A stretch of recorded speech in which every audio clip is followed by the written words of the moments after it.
সম্মানিত উপস্থিতি এবং দেশবাসী, মহল্লাবাসী, আমি সংক্ষিপ্ত সময় আপনাদের সামনে কোরআন থেকে কথা বলবো। Life is impossible without the Holi Quran. This world is a prison for the faithful, but paradise for unbelievers. Ad-dunya sijnul mu'min wa jannatul lil kafir.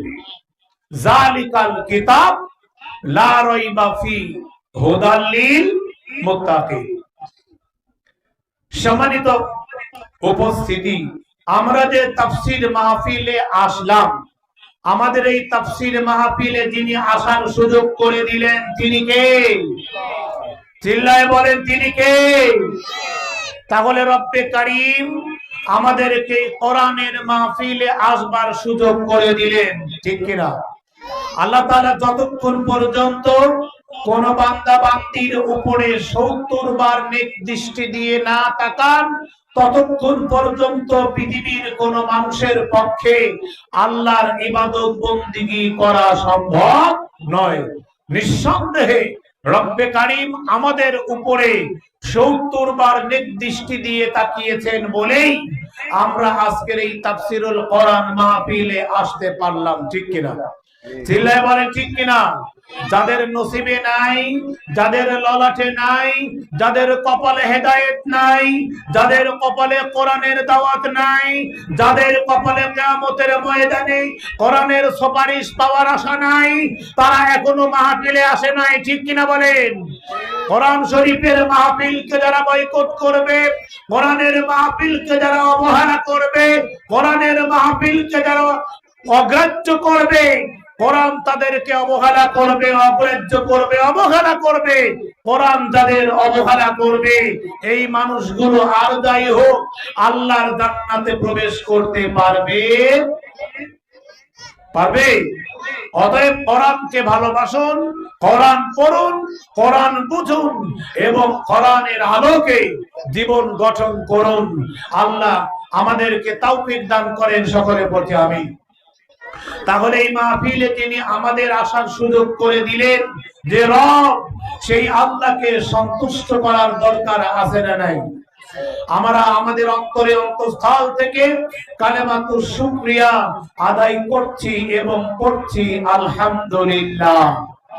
আমরা দরুদ পড়ছি একবিংশ শতাব্দীর নির্যাতিত, নিষ্পেষিত, নিপীড়িত মানুষের মুক্তির কান্ডারি সরকারে দো আলম ৬৩ বছর যিনি পৃথিবীতে বেঁচে ছিলেন, এই ৬৩ বছরে মানুষকে ধোঁকা দেন নাই, মানুষকে ঠকান নাই, মানুষকে কটু কথা বলেন নাই, মানুষকে তিরস্কার দেননি, মানুষকে ধিক্কার দেননি। গোটা পৃথিবীতে যত মানুষ এসেছে, যত মানুষ আছে এবং যত মানুষ আসবে, সমস্ত মানুষের ভালো সাইডকে একত্রিত করলে পরিমাণটা যা হয়, সব মানুষের ভালো এক জায়গা করলে পরিমাণ যা হয়, এর থেকেও একাই যিনি ভালো তিনি হলেন মুহাম্মাদুর রাসূলুল্লাহ। সকলেই পড়ছি সাল্লাল্লাহু আলাইহি ওয়াসাল্লাম। সম্মানিত উপস্থিতি, আমি আপনাদের খেদমতে আরজ করতে চাই, আমার সংক্ষিপ্ত বক্তব্যের মধ্যে এই বাচিকা মারার মানুষকে আমি জানিয়ে দিতে চাই, আমার আলোচনার টপিক হলো কেউ কারুর বোঝা বহন করবে না, যার বোঝা তাকেই বহন করতে হবে। আমি আপনাদের সামনে কালামে পাক থেকে তেলাওয়াত করেছি। যতই করি আমার বউ, আমার মেয়ে, আমার ছেলে, আমার বেটার বউ, আমার বাড়ি, আমার গাড়ি, আমার জমি, আমার দোকানপাট, আমার মোটর সাইকেল, আমার অমুক তমুক, যতই বলি আমার সবগুলো কি খাস খামার, এগুলো আমার না, ঠিক কিনা? এসেছি ২ জন, যাবো ২ জন, ঠিক কিনা? ঠিক। এসেছি কয়জন? একা। আসছি একা, যাব সঙ্গে কেহ যাবে না। তাহলে আমার বোঝা আমাকেই বহন করতে হবে, পৃথিবীর কেউ আমার বোঝা বহন করবে না। বলেছেন কে? চিল্লায় বলেন, বলেছেন কে? আমার বোঝা আমাকেই বহন করতে হবে। এই পৃথিবীর কোন মানুষ আমার বোঝা বহন করবে না। আমি যদি খাই আমার পেট ভরে, আর অন্যজন ভরা পেটের সঙ্গে আমার পেট যদি ডলাডলি করি, তাহলে আমার পেট কি ভরবে? চিল্লায় বলেন, পেট ভরবে। আমলে আউলিয়া, বেআমলে শয়তান। আমল করবে যারা জান্নাতে যাবে তারা, আমল যারা করবে না, জান্নাতে যাওয়ার আমল যারা করবে না, তারা জান্নাতে যেতে পারবে না। আমাদের দেশে অনেকেই বলে ওরা আওয়ামী লীগের লোক, ওরা বিএনপির লোক, ওরা জামাত ইসলামের লোক, ওরা জাসদের লোক, ওরা ছাত্র শিবির, ওরা ছাত্র দল, ওরা ছাত্রলীগ, এরকম অমুক অমুক দলের লোক। একথা বলার লোক আছে না নাই? আমার নবী মুহাম্মদুর রাসূলুল্লাহ সাল্লাল্লাহু আলাইহি ওয়াসাল্লাম হযরতে আয়েশা, হযরতে ফাতেমা, হযরতে হাসান হুসাইন এবং হযরতে আয়েশাকে জানিয়ে দিলেন, ও আয়েশা তুমি হতে পারো রাসূলের স্ত্রী, ও ফাতেমা তুমি হতে পারো রাসূলের কন্যা, কলিজার টুকরা, হৃদয়ের স্পন্দন। ও আলী তুমি হতে পারো রাসূলের জামাই, ও হাসান হুসাইন তুমি হতে পারো রাসূলের নাতিপুতি। তোমার নানা, তোমার হাজবেন্ড, তোমার শ্বশুর এবং তোমার বাবা নবী, এই সার্টিফিকেটে পরকালে জান্নাত পাবা, এটা ভুলে যাও। আমার নবী তার নাতি ছেলেকে, তার মেয়েকে, তার জামাইকে, তার পরিবারকে, তার আহলিয়াকে স্পষ্ট ভাষায় জানায় দিলেন, কিয়ামতের ময়দানে নবীর জামাই, নবীর নাতি এই হিসেবে, এই সার্টিফিকেটে জান্নাত পাবা না। জান্নাতে যদি যেতে হয় কি করো? আমল করো। কি করো বলেন? আমল। আমল ছাড়া জান্নাতে যাওয়া যাবে না। তাহলে আমরা যদি বলি অমুকের লোক, ওকে ছেড়ে দাও, আওয়ামী লীগের লোক ফোন করলেই ছেড়ে দেয়, বিএনপির লোক, বিএনপির নেতা ফোন করলেই ছেড়ে দেয়, জামাতের লোক, জামাতের নেতা ফোন করলে ছেড়ে দেয়, কিয়ামতের ময়দানে কেউ ফোন করে আপনাকে জান্নাতে পৌঁছায় দিতে পারবে? একটু খেয়াল করে শোনেন। যদি আপনি খাইতে বসেন, হঠাৎ আপনার পিঠটা চুলকাচ্ছে, আপনি বউকে ডাকলেন, ও বউ কাম হেয়ার, আহলিয়া, ও সোনালী, সোনার মা এদিকে আসো তো, সোনালীর মা গেলে কই, কাম হেয়ার, তান আমার কাছে আসো।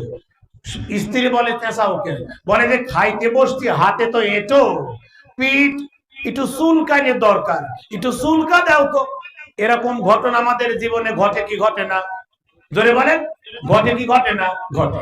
এখন আপনার হাতে তো এঁটো, আপনি পিঠটা চুলকাবেন, এখন এঁটো হাত দিয়ে তার পিঠ চুলকানো কি সম্ভব নয়।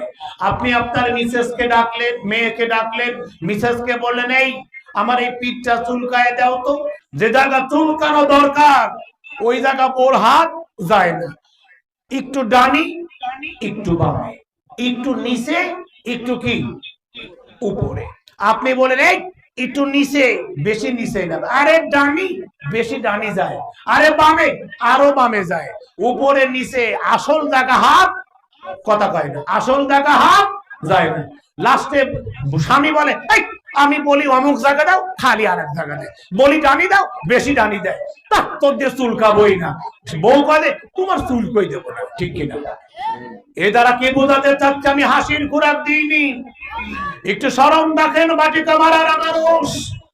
যদি সাধারণ একটা ব্যাপার আপনার শরীরে চুলকানো দরকার, ভাড়াটিয়া লোক দিয়ে যদি আপনার চুলকানো না হয়, তাহলে ভাড়াটিয়া লোক দিয়ে আপনি দোয়া করায় নিয়ে আল্লাহর জান্নাতে যাবেন। যাওয়া যাবে?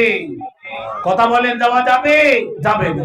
চুলকানো যদি না হয়, চুলকানো যদি সম্ভব না হয় অন্য কোন মানুষের দিয়ে, তাহলে অন্য মানুষ আপনাকে দোয়া করে জান্নাতে পাঠায় দেবে। পাগল সাজে সন্দেশ খাওয়ার সুযোগ নাই।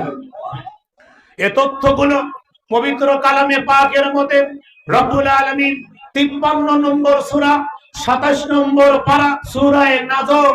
যদি মোবাইলের মধ্যে আপনার পকেটে মোবাইল থাকে, মোবাইলে অ্যাপ থাকে, কোরআনটা খোলেন, কোরআনটা বের করেন, 27 নম্বর পারা 53 নম্বর সূরা সূরা নাজম আয়াত নম্বর 38 আর 39 রব্বুল আলামিন বলেন আল্লা তাজিরু ওয়াজিরাতুন ফিজরা উখরা ওয়া আল্লাইসা লিল ইনসানি ইল্লা মা সাআ। রব্বুল আলামিন বলেন বান্দা কেউ কারোর পূজা বহন করবে না। ও বান্দা যার পূজা তাকেই বহন করতে হবে। বলেছেন কে? চিল্লায়ে বলেন বলেছেন কে? আপনি আওয়ামী লীগ করেন, বিএনপি করেন, জাসদ করেন, বাসদ করেন, যা খুশি তাই করেন, আপনার নেতা, আপনার আঞ্চলিক নেতা, আপনার প্রাইম মিনিস্টার, আপনার নেত্রী আপনার দায়িত্ব নেবে না। যার পূজা তাকেই বহন করতে হবে। বলেছেন কে? সম্মানিত উপস্থিতি, এই পৃথিবীতে সব থেকে বেশি নিঃস্বার্থে ভালোবাসে দুইজন। কয়জন বলেন?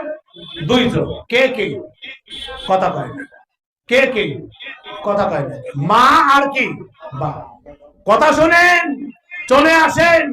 আজকে যদি মমতাদের ঝুমুর ঝুমুর নাচ গান হতো, টাকা যদি 2000 টিকিট হতো, তাহলে লোক হাঁটতো না, ঠিক কিনা? এই দেখেন, ওই যে ছাওয়াল পর, এই যে কয়েকদিন পরে আসছে লাইলাতুল ভ্যালেন্টাইন ডে, আসতেছে না? 14ই ফেব্রুয়ারি লাইলাতুল ভ্যালেন্টাইন ডে। গোটা বাংলাদেশের ফুল ব্যবসায়ীরা এই যে মানে Valentine Day, loss of valuable energy, মহামূল্যবানের ক্ষয়, এই যে ভ্যালেন্টাইন ডে একদল মানুষ উদযাপন করবে লাইলাতুল ভ্যালেন্টাইন ডে। দেখবেন সব ফুল ব্যবসায়ীরা ফুল বেচা কিনাই নিয়ে ব্যস্ত। তারা এত টাকার ফুল বিক্রি করবে, এরকম তারা আশা পোষণ করেছে। যদি এখানে একদল নর্তকীর নাচের ব্যবস্থা করা হতো, তাহলে লোকের অভাব হতো না। অনিসলামী অনুষ্ঠান আয়োজন করে যারা, ওই অনিসলামী অনুষ্ঠানে পারফর্ম করে যারা, অনিসলামী অনুষ্ঠানে যোগদান করে যারা, অর্থাৎ আয়োজক, গায়ক এবং শ্রোতা, তিন প্রকার মানুষ বিনা হিসাবে কি জাহান্নামী। যদি তাওবা করে ফিরে না আসে, জাহান্নাম ছাড়া উপায় নাই। আর তাফসীরুল কোরআন মাহফিল, কোরআনের মাহফিল যারা আয়োজন করে, আয়োজক, গায়ক এবং শ্রোতা যদি বক্তব্য শোনে এবং তদনুযায়ী আমল করে, এই তিন প্রকার মানুষ আল্লাহর জান্নাতের মেহমান হবেন। জোরে বলে সুবহানাল্লাহ। সম্মানিত উপস্থিতি, আমি আপনাদের খেদমতে আরজ করতে চাই, সূরা নাজম 53 নম্বর সূরা 38 এবং 39 নম্বর আয়াতের মধ্যে রব্বে কারীম আমাদেরকে জানিয়ে দিয়েছেন, আল্লাহ তাজিরু ওয়াজিরাতু বিজরা উখরা ওয়ালাইসা লিল ইনসানি ইল্লা মা সাআ। কেউ কারুর বোঝা বহন করবে, যার বোঝা তাকেই বহন করতে হবে। আমি আপনাদেরকে বলছিলাম, এই পৃথিবীতে দুইজন মানুষ নিঃস্বার্থে ভালোবাসে, যেই ভালোবাসার মধ্যে কোনো স্বার্থ নাই। এক হলো মা, আর এক কি? বাবা। বলেন বলেন কে? মা আর বাপ। Third person singular number. তৃতীয় কোন ব্যক্তি যদি আপনাকে ভালোবাসে, তাহলে বুঝতে হবে এই ভালোবাসার মধ্যে কোনো না কোনো চাওয়া পাওয়া আছেই। মা এবং বাবা ভালোবাসে নিঃস্বার্থে, এই ভালোবাসার মধ্যে কোনো চাওয়া পাওয়া নাই। অথচ যে মা, যে বাবা আমাদেরকে নিঃস্বার্থে ভালোবাসেন, অথচ কিয়ামতের ময়দানে এই মা এবং এই বাবা আমাদেরকে কি বলবেন, কি করবেন, এই কথাটা রব্বে কারীম 30 নম্বর পারা সূরা আবাসা, সূরার সিরিয়াল নাম্বার হলো 80 নম্বর সূরা, 30 নম্বর পারা সূরা আবাসা, আয়াত নম্বর 34 থেকে 37। এই আয়াত আল্লাহ বলেন, ইয়াউমা ইয়াফিরুল মারউ মিন আখি ওয়া উম্মিহি ওয়া আবি ওয়া সাহিবাতিহি ওয়া বানি লিকুল্লি ইমরিইম মিনহুম ইয়াউমা ইযিন শাআনু ইউগনি। আল্লাহু আকবার। 30 নম্বর পারা 80 নম্বর সূরা সূরা আবাসা আয়াত নম্বর 34 থেকে 37, এই আয়াতের মধ্যে আল্লাহ তাআলা বলেন যে মা, যে ভাই, যে বোন, তোমার রক্তের আত্মীয়, তোমার রক্ত, তোমার বোন, তোমার মা, তোমার ভাই, তোমার আব্বা, কিয়ামতের ময়দানে তোমার বোন তোমার থেকে পলায়ন করবে, তোমার ভাই তোমার থেকে দূরে সরে যাবে, তোমার মা তোমাকে চিনবে না, তোমার আব্বা, যে আব্বা সারাদিন অজস্র পরিশ্রম করে তোমাকে খাইয়েছে, লেখাপড়া শিখিয়েছে, বাড়িঘর করে দিয়েছে, তোমার সুন্দর পোশাকের ব্যবস্থা করে দিয়েছে, যা চেয়েছো তাই দিয়েছে, অথচ কিয়ামতের ময়দানে মুসিবতের সময়, কিয়ামতের ময়দানে মুসিবতের সময় তোমার মা তোমার পরিচয় দেবে না, তোমার আব্বা তোমার পরিচয় দেবে না, তোমার আপন ভাই দুনিয়াতে যদি তোমার সঙ্গে কথাবার্তা বন্ধও থাকে, যদি তোমার ভাইয়ের সামনে কেউ তোমার বিপক্ষে একটা কথা বলে অথবা তোমাকে আঘাত করে, তাহলে তোমার ভাই তোমার আঘাত দেখে স্থির থাকতে পারে না, ভাই ছুটে যায়, এতবার স্পর্ধা, তুমি আমার ভাইকে আঘাত করো। অথচ কিয়ামতের ময়দানে মুসিবতের সময় যখন মানুষ কান্না শুরু করবে, যখন মানুষের বিরুদ্ধে, যখন আল্লাহ তাআলা বলবেন কাম হেয়ার তাল, বল জীবনে কি কি করেছিস, কান খুলে শোনেন, কেউ কারুর বোঝা বহন করবে না। 15 নম্বর পারা 17 নম্বর সূরা, সূরা বনী ইসরাইল আয়াত নম্বর 14।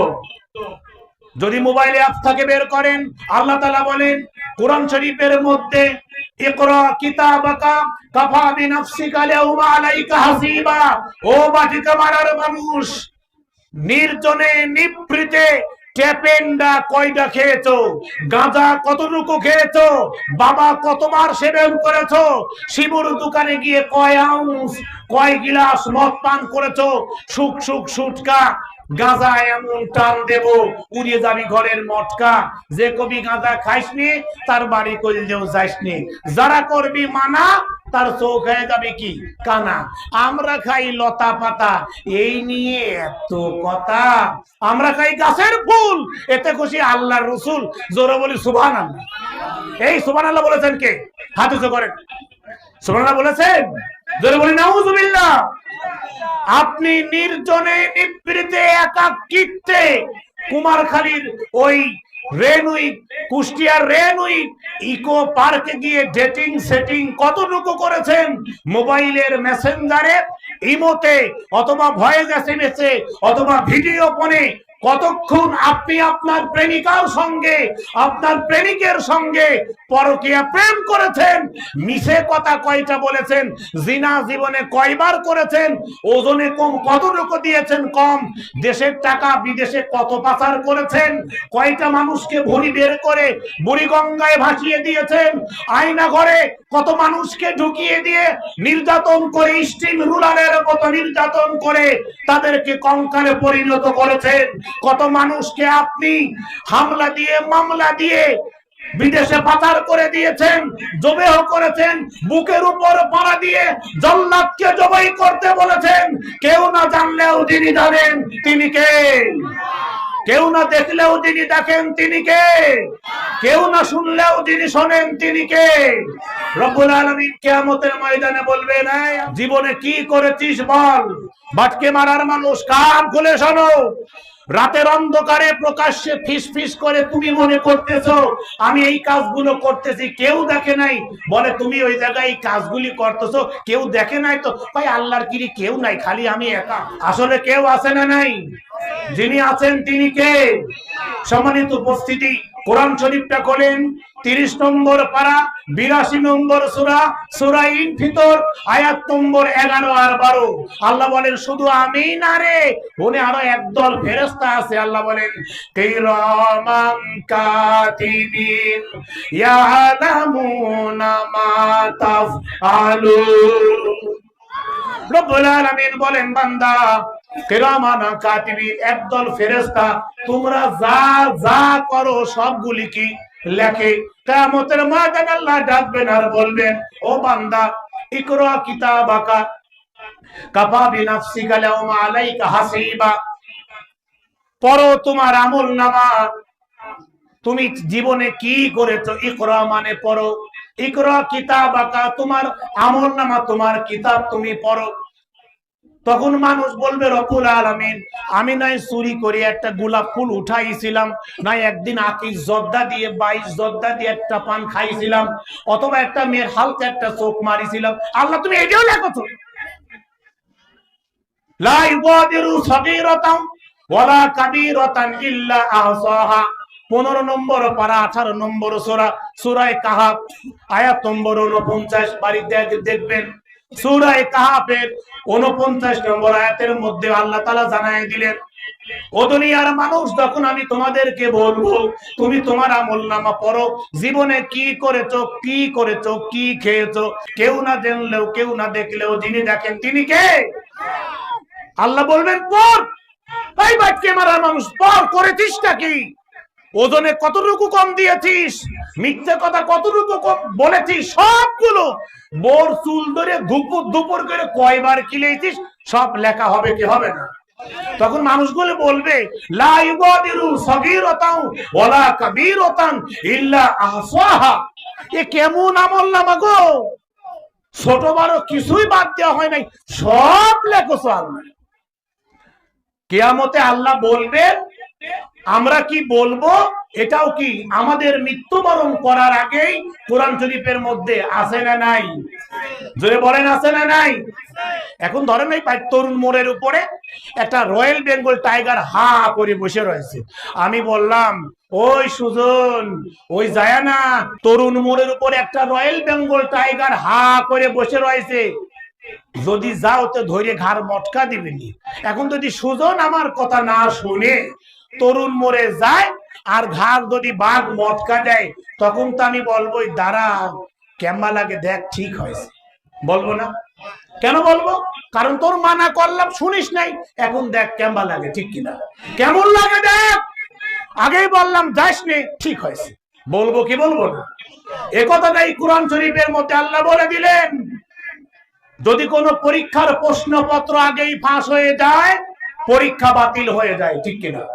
অথচ 1500 বছর আগে আমার আল্লাহ এই পৃথিবীতে কোরআনটা পাঠালেন, কোরআনের মধ্যে প্রশ্ন দিয়ে দিলেন, কোরআনের মধ্যে উত্তর দিয়ে দিলেন। কোন কাজগুলো করলে তোমরা উত্তর দিতে পারবে, কোন কাজগুলো করলে তোমরা উত্তর দিতে পারবে না, কোন কাজগুলো করলে তোমরা জাহান্নামে যাবা, আর কোন কাজগুলো করলে তোমরা জান্নাতে যাবা, এই কাজগুলো কোরআন শরীফের মধ্যে আছে না নাই? নারে তাকবীর। কেউ কাউকে দোয়া করে জান্নাতে পৌঁছায় দিতে পারবে? বলেন বলেন, পারবে? মানুষ যখন বলবে লা ইউগাদিরু সাগীরাতান ওয়ালা কাবীরাতান ইল্লা আহসাহা, এ কেমন আমলনামা গো, কোনো কিছুই বাদ দেওয়া হয় নাই, তখন আল্লাহ তাআলা বলবেন, এই পাগল, আমি কি বানা লিখেছি নাকি? এরও দলিল আছে। 30 নম্বর পারা 99 নম্বর সূরা, সূরা জিলজাল আয়াত নম্বর 7 আর 8 আল্লাহ তাআলা জানায় দিলেন, ফামাইয়ামাল মিসকালা যাররাতিন খায়রান ইয়ারা ওয়া মাইয়ামাল মিসকালা যাররাতিন শাররান ইয়ারা। বিন্দু পরিমাণ, অনুপরিমাণ পাপ কাজ যদি কেউ করে, এটাও লেখা হবে, এবং বিন্দু পরিমাণ ভালো কাজ করলেও কি এটা লেখা হবে। সম্মানিত উপস্থিতি, আপনি হয়তো মনে করতেছেন আব্দুল সালাম বিন ইউসুফ অথবা মিজানুর রহমান আজহারি অথবা আমির হামজা অথবা ডাক্তার জাকির নায়েক অথবা কাবার ইমাম দিয়ে দোয়া করালেই আমি বেহেশতে যাব। ভুলে যান, ভুলে যান, কেউ আপনাকে দোয়া করে জান্নাতে পৌঁছায় দিতে পারবে না। কোরআন শরীফটা খোলেন, 28 নম্বর পারা 63 নম্বর সূরা, সূরা মুনাফিকুন আয়াত নম্বর 6 আল্লাহ তাআলা বলেন, সাওয়াউন আলাইহিম আস্তাগফারতা লাহুম আম লাম তাস্তাগফির লাহুম লা ইয়াগফিরাল্লাহু লাহুম ইন্নাল্লাহা লা ইয়াহদিল কওমাল ফাসিকিন। আল্লাহ তাআলা জানায় দিলেন, হে রাসূল, আপনি তাদের জন্য যতই মাগফিরাতের দোয়া করেন, যতই তাদের জন্য নাজাতের দোয়া করেন, আমি আল্লাহ আপনার দোয়া কবুল করব না। কারণ তারা দোয়া পাওয়ার যোগ্যতা নিয়ে মৃত্যুবরণ করে নাই। যদি আমরা দোয়া পাওয়ার যোগ্যতা নিয়ে মৃত্যুবরণ না করি, তাহলে কিয়ামতের ময়দানে আল্লাহ আমাদেরকে ক্ষমা করবে না, আল্লাহ আমাদেরকে ভুলে যাবেন। 8 নম্বর পারা 7 নম্বর সূরা, সূরা আরাফ। কিয়ামতের ময়দানে আল্লাহ চিৎকার করে বলবেন, সূরা আরাফ 8 নম্বর পারা 7 নম্বর সূরা আয়াত নম্বর 51, ফালিয়াউমা নানসাহুম কামা নাসু লিকা ইয়াউমিহিম হাযা। আজকে আমি তোমাদেরকে ভুলে গেলাম যারা দুনিয়াতে আমাকে ভুলে গিয়েছিলে। এই দুনিয়াতে কারা ভুলে গিয়েছে? এক কথায় যারা আল্লাহর ইবাদত বন্দেগী করছে না, তারা ভুলে গিয়েছে আল্লাহকে। আর আল্লাহকে যারা ভুলে যাবে, কিয়ামতের ময়দানে আল্লাহ তাদেরকে ভুলে যাবেন। 23 নম্বর পারা 36 নম্বর সূরা, সূরা ইয়াসিন আয়াত নম্বর 65, আল্লাহ বলেন, আল-ইয়াওমা নাখতিমু আলা আফওয়াহিহিম ওয়া তুকাল্লিমুনা আইদিহিম ওয়া তাশহাদু আরজুলুহুম বিমা কানু ইয়াকসিবুন। কিয়ামতের ময়দানে আল্লাহ চিৎকার করে জানায় দিলেন, তোমার জবানকে আটকায় দেওয়া হবে, জবান দিয়ে আমরা কথা বলতে পারবো না। আমার হাত, আমার পা, আমার কান, আমার চক্ষু। 24 নম্বর পারা 41 নম্বর সূরা, সূরা হামিম সাজদা আয়াত নম্বর 26, আল্লাহ স্পষ্ট জানায় দিলেন, তোমার কান, তোমার চোখ, তোমার পা, এমনকি তোমার চামড়া তোমার বিরুদ্ধে কথা বলবে। তাহলে আমার কি? এ চামড়া আমার বিরুদ্ধে, এ চোখ আমার বিরুদ্ধে, এ কান আমার বিরুদ্ধে, এ হাত আমার বিরুদ্ধে, এ পা আমার বিরুদ্ধে, আমার কে আছে? অতএব আসুন আমরা তৈরি হই। আমার ইবাদত আমি যদি করি, আমি জান্নাতে যাব। কেউ দোয়া করুক আর না করুক, আসেও না যায়ও না। বোতলের মুটকি যদি আটকানো থাকে, বোতলের মধ্যে পানি প্রবেশ করানোর চেষ্টা করলে পানি কি ঢুকবে? এই কথা বলে ঢুকবে? কারণ কি? বোতলের মুটকিটা আটকানো। বোতলের মুটকি আটকানো থাকলে যেমন বোতলের মধ্যে পানি ঢোকে না, ঠিক তেমনি মৃত্যুবরণ করার আগে ঈমান নিয়ে না নিয়ে মৃত্যুবরণ করলে, আমাদের জন্য কোন মৌলবী দোয়া করলে আমরা আল্লাহর জান্নাতে যেতে পারবো না। অতএব আমি আপনাদের খেদমত আরজ করতে চাই, পরকালে সবাই এই মাটির নিচেই যদি ভালো থাকতে চান, তাহলে মাটির উপরে কি করতে হবে? ভালো কাজ করতে হবে। কিয়ামতে প্রশ্ন করা হবে 5টা সর্বশেষ এলেম অনুযায়ী আমল করেছে কতটুকু। সম্মানিত উপস্থিতি, সম্মানিত দর্শক বৃন্দ, আমাদের এলেম কোনটা হালাল আর কোনটা হারাম, কোনটা জান্নাত আর কোনটা জাহান্নাম, কোনটা খাওয়া জায়েজ আর কোনটা খাওয়া হারাম, এটা আমরা জানি কি জানি না? কথা বলেন, জানি কি জানি না? মিথ্যা কথা বললে সওয়াব হয়, মদ খাইলে সওয়াব হয়, দাঁড়ায় পেশাব করলে সওয়াব হয়, ঠিক কিনা? কি হয়? গুনাহ হয়। এগুলো আমরা বুঝি। তাহলে আপনি আপনার এলেম অনুযায়ী আমল করেন। আমল ছাড়া জান্নাতে যাওয়া যাবে? বলেন বলেন, আমল ছাড়া জান্নাতে যাওয়া যাবে? আল্লাহ তাআলা আমাদের প্রত্যেকেরই, আমরা জ্ঞানী এবং বিচক্ষণ, আমাদের এলেম অনুযায়ী আল্লাহ তাআলা আমাদের প্রত্যেকের আমল করার তৌফিক দান করেন। আমিন।